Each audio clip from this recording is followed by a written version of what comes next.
It's Jahji. What is going on, my YouTubers and YouTubettes? It's Jahji here, and we are back for another reaction. Now, today we're actually going to react to a Wrestlelamia video titled WWE is Unwatchable right now. Now, I decided we needed to react to this because, personally for me, the WWE, I'm not going to say it's the most entertaining it's ever been. However, I like where it's going. It looks like they're pushing and believing in their younger stars, and they aren't over pushing the veterans, the Roman Reigns, the Seth Rollins. They're all playing their part really well. Even Cody Rhodes, despite what we think of his current title run.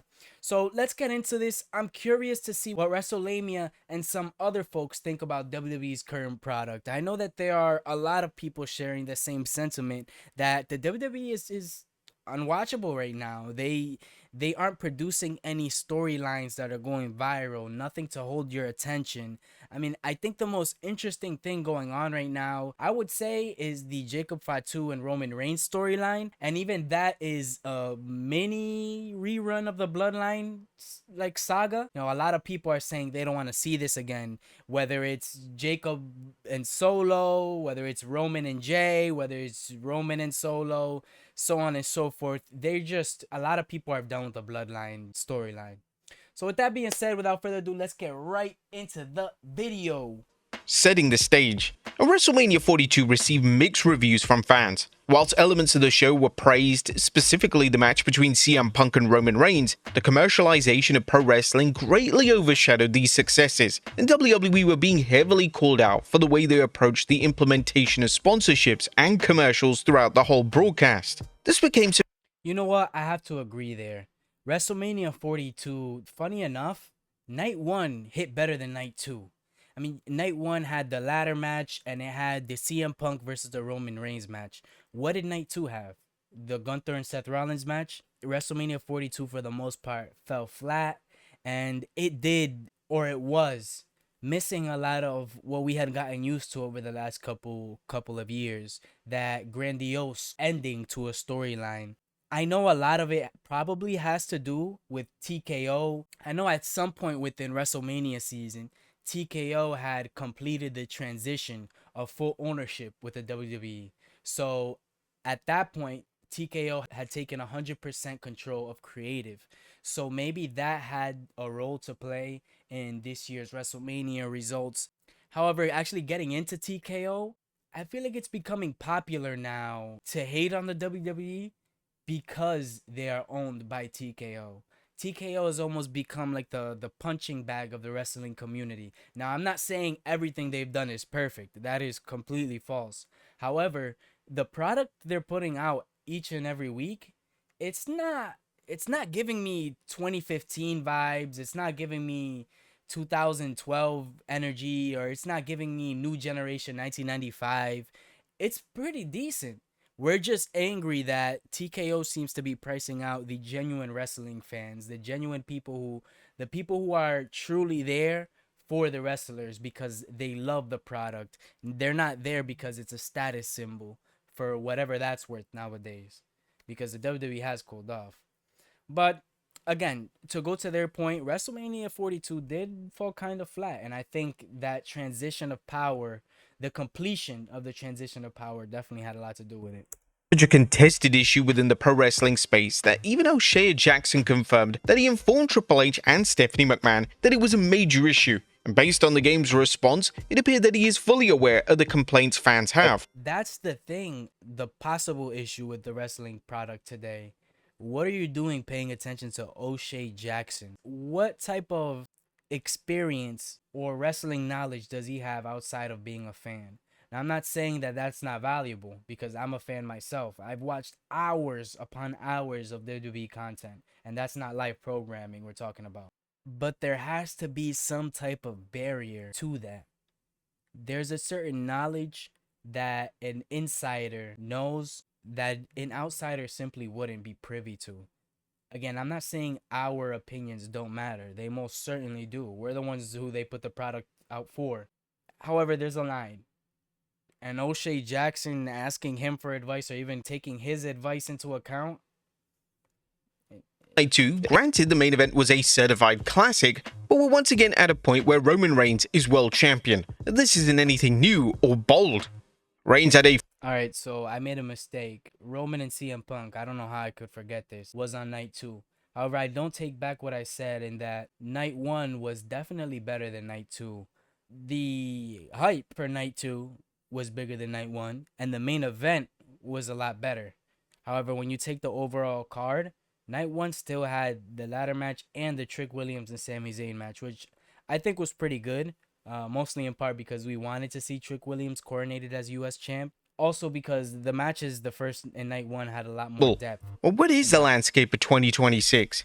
There's no denying that SmackDown is struggling in 2026. SmackDown just feels like a complete afterthought for WWE, and with them Before he continues deeper into his point, I just want to get this out. The other day I had mentioned how the WWE seems to be in a transition period, and this goes right along into it. This year and probably going into early next year aren't going to be necessarily low points, but they aren't going to be the most entertaining watches in WWE. Why? Because change is hard for anybody. So with the WWE's seeming changing of the guard, there's going to be a period in between the older generations phasing out and the new generations phasing in where nobody has an immediate established role, again because there's so much change going on. And I believe that that's what's happening with the WWE right now. Give them a few more months to a year of building up the Obafemis, Ethan Pages, the Sorukas, Lash Legends of the world, and best believe that the product's gonna be, if not at the point it was at in 2023, fairly close. place. WWE has this weird agreement with the USA Network where half of the year the duration of SmackDown will be 3 hours, but then they lose the additional hour in the summer. Even though this shouldn't impact the product too much, it's come at a huge hindrance for WWE and Triple H. The core issue with this is that Triple H stacks SmackDown due to the additional hour. The game has admitted that it's extremely hard to book a 3-hour TV show, and one of the easiest ways to achieve this is by having a deep, varied roster. See, but the issue with that is they need a deep roster. However, whenever they do have a 3-hour show, they choose to fill half of it with advertisements and segments. Even pay-per-views nowadays are maximum 5 matches. I'm not saying whether that's good or bad, that's up to you and what you prefer, but something's gotta give. It's not making sense here. On one end, you're saying you need a deep roster. It's hard to build a 3-hour show, but at the same time, the 3-hour show, an hour and a half of it is filled with advertisements and segments. So make it make sense. Make it make sense, Triple H. WWE did attempt to spice things up following WrestleMania on the Blue Brand by having Gunther attack WWE Champion Cody Rhodes, and this angle should have been huge. A Raw star who's a former world champion and the man who retired John Cena invading the rival show and taking out their world champion. Sounds good, right? But sadly, this angle didn't even main event the show and clearly wasn't given the gravitas it needed to fully resonate and connect. Yeah, but this wasn't about another superstar crossing brands. This was about changing Gunther's character up. Gunther had clearly run his course as Legend Killer 2.0, so it got to a point where this was his only avenue to start fresh. Go on a new brand, and not only that, attack the world champion. Now, let's test the waters out and really let the WWE universe know that Gunther's past this whole Legend Killer thing. And I feel like this was actually a perfect way of ushering it in. I mean, how much better would you want it than the dude comes in, he gets an immediate title shot, but then it gets interrupted by another huge superstar on SmackDown and Royce Keys. And that sets up not just one now, but 2 potential feuds to start Gunther's run on SmackDown against 2 young, up-and-coming superstars in their primes, not legends. So frankly, I don't agree here. I think the WWE did great with introducing this segment to us. Now, what they do with the rest of the storyline, that's up in the air. But the way it started, you're picking Joe, at Eagles or something. Trick Williams is a certified star, yet there is concern that WWE is going to strip away all the elements that got him over in the first place when he inevitably turns babyface. There have been an array of NXT call-ups, with JC Jane perhaps being the standout, and Jane has managed to get over instantly, yet in a weird move, WWE isn't proceeding with a JC Jane versus Rhea Ripley feud over the women's title. WWE has learned firsthand that they need to strike when the iron is hot, and that isn't what they're doing here, and it may come back to bite them months down the line when fans simply stop caring. A lot of attention has been drawn. Are you guys seeing what I'm seeing, or are you seeing what he's seeing? because the build of all of these young people that he just mentioned, to me, has been pretty credible. Fatal Influence has come in almost a Shield-like fashion. I'm not saying they came in and tore the ring apart. However, they're clearly looking to dominate the women's division. They're looking to take over the tag team championships. And don't be surprised if one of them probably end up taking some type of either a women's mid-card title, or they might end up fighting for a world championship as well. Trick Williams is U.S. champion and currently one of the hottest acts in the WWE. So Ruka is starting to become I'm not going to say a beloved act on the Raw roster. However, the fans are starting to kind of fall in love with her and her athleticism. And then you have Ethan Page. Ethan Page is, to me, apart from Obafemi, Ethan Page has the most potential to become the biggest, just raw superstar. He can cut a promo. He has great looks. He's a pretty good technical wrestler. I don't see many flaws in Ethan Page's game. So again, I'm not sure if I'm seeing things wrong, but the WWE is doing pretty well for themselves in terms of building their young stars. I mean, they can't just shoot them all up the ranks immediately day one. To the show, there could be an argument that WWE is slowly trying to rescind the modern-day brand split. In fact, a lot of fans are actually calling for this to happen, and it does have some justification. If you're not going to fully commit to a concept, then there's no purpose in doing it. And while certain stars may be overexposed if the brand split is erased, hopefully this will make SmackDown a more compelling watch. Raw is bore? Raw is definitely the A show for WWE, and it's been this way since they moved to the Netflix. The only issue I have with them abolishing the brand split is that with that, typically comes a unification of the world championships. And for me, a WWE product with only one world champion is fairly boring. Each and every time that they've unified the world championship, they've ended up having to split it up back into two because they find that just running one storyline with one champion isn't enough, especially being the WWE, who their roster is as deep as anybody's. So they're constantly having to rotate through 5 or 6 of the industry's greatest superstars. You can't just have one world championship. Although it adds prestige to that undisputed championship, still it doesn't make sense for how deep the WWE's roster is. And that doesn't even bring up the fact that, remember when we had champions like Brock Lesnar, who would be a world champion and would be gone for months at a time? Imagine that if we had only one world heavyweight champion. We'd all be sick to our stomachs. You think we're complaining now? Wrestling. Take, for instance, during the Attitude Era, Vince McMahon versus Stone Cold Steve Austin was the hottest storyline in pro wrestling, and it did change the business forever. But then for decades, McMahon tried to run the story back with other various babyfaces, ranging from The Rock, Hulk Hogan, John Cena, Triple H, and even Becky Lynch at one point. It just never works the same, as the magic has been lost, and the fans can see through what the company is trying to do. But it's certainly not all I have to wholeheartedly agree with that. A lot of the times when things work, it's not just because it's a great story. It's kind of like with anything in life, where it has to be right moment, right story, right people at the right time. It always has to be a combination of everything. If you were to put the exact same people who started the Attitude Era, let's say Stone Cold and Mr. McMahon, you take those exact two energies the way they were in their primes in 1997, and you place them in any other time period, who's to say the Attitude Era would have worked? Because historically, that grungy, hardcore, extreme environment, that was new. That was almost like a new introduction to the world. Before then, things were a little more cleaned up, a little more proper. And even since the Attitude Era, things have gotten PG as well. We had an entire PG era. So I have to agree in that a lot of times when you try and run a storyline back, you can run it back with the same exact people, and it's just not going to work because it's not the same time. Society around you might be a lot different, and Lord knows that the WWE, a lot of the times, it mimics real life. So if the environment isn't ready for a particular storyline, isn't set up for a particular storyline, a lot of the times it's not going to work.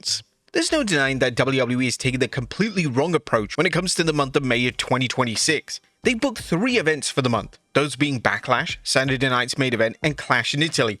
Naturally, the latter 2 of those have greatly suffered from a lack of build, and fans continue to question what the point of the Saturday Night's Main Event concept is, especially when it occurs 7 days before what is apparently a big event for the company. It's overkill, and it's something that WWE has struggled with over the past few years, as they go from having no shows for 6 weeks to having 3 shows in the space of 4. I get what they're trying to say, but at the same time, what's your point? Who cares? We're getting more action-packed television. If the WWE's roster is as deep as we say it is, and it clearly is, they have a lot of people who they've yet to even push. We've been talking about how they haven't been really pushing Finn Balor. The dude's just been lingering ever since he reintroduced the Demon to the WWE universe. So when it starts becoming that we're complaining about the WWE having too many PLEs, I feel like we're nitpicking now.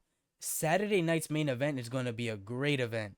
You know, Ethan Page versus Penta for the Intercontinental Championship. Paige and Brie Bella versus Lash Legend and Nia Jax for the Women's Championship. For a 1.5 hour, 2 hour show, just those two matches alone makes the card. And that's not even getting into Clash in Italy. We have the Gunther versus Cody Rhodes for the championship. And then you also have Oba Femi versus Brock Lesnar. Like, how much bigger do you want things to get? Things can't always be like WrestleMania.